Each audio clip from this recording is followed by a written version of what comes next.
मो ना हनु वैद। बैशाख मास खरा दिन समय चारिआडे धू धू खरा को सांगरे झांझी पवन।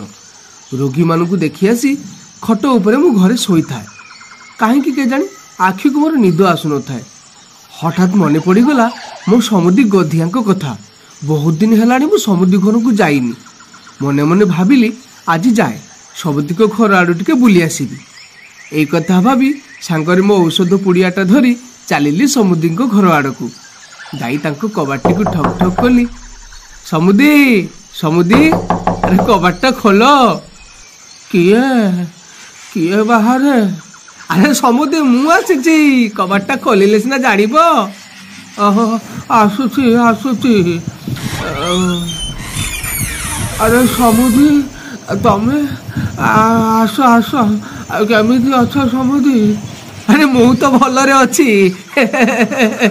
बहुत दिन पर तुमको देखिकी बहुत भल लगिला। हेले समुदी ए तुम मुहटा कौन सुखिला?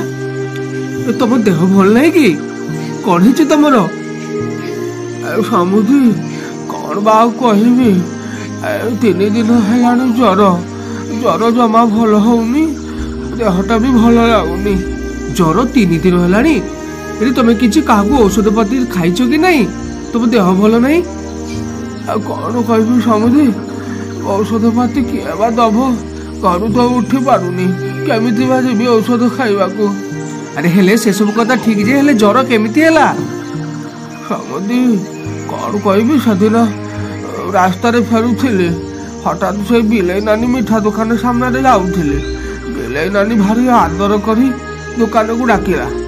सिंगड़ा मिठा आलू चप मत खाइबा को देला। आ मो कथा तो तुम जानिच लोभ संभाली सेगुड़ाक सब खाई पकईली। हेले समुदी मु कौन जानी सेगुड़ाक सब बासी जिनिस बोली?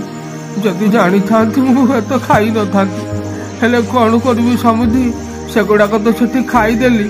हेले घरे आसिकी पहुँचली आउ सेबेठू तो मोर पेट खराब खाली झाड़ा फेरवा बसुची। पेट भी केमिति हुड़ु हुड़ु हुड़ु हुड़ु होउची।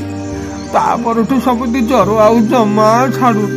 खाली कौन सेतिकी समुदी ता सांगरू थिबा मोर से पुराना श्वास रोगटा भी बाहरी पड़ी।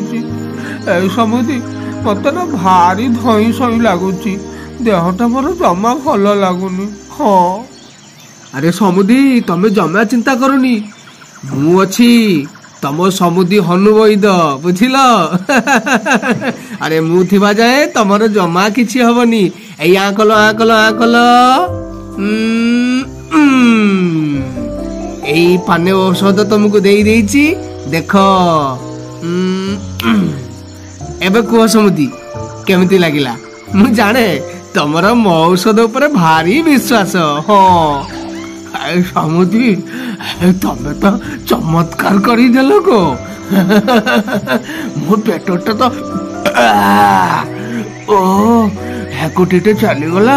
मो पेटटा तो भारी आराम लगुच समुदी।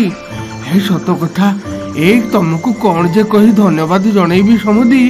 भारी भल लगिला। ए समुदी आज सीना मु थिली बोली औषध देली तुम देहटा भल हो गला। हेले मन रख समुदी आगको केबे भी तमे जेमिति आउ बासी खाइबा न खाओ। पिला माने आज मु थिली बोली समुदी को देह भल हो गला। हेले मन रख केबे हेले पिलाए लोभरे पड़ी पचा सढ़ा किंबा बासी खाद्य कोठारू भी खाइब नहीं। नहेले तम अवस्था भी गधिया समुदी को परी हब। हाँ तम पई गोटे कविता। खाइबा दरब पचा सढ़ा बासी भण भण करी माछी थिबे बसी। भोकरे पछके जीवन हारिब सेपरी दरब केबे न खाइब। पिला माने खुशी रुह।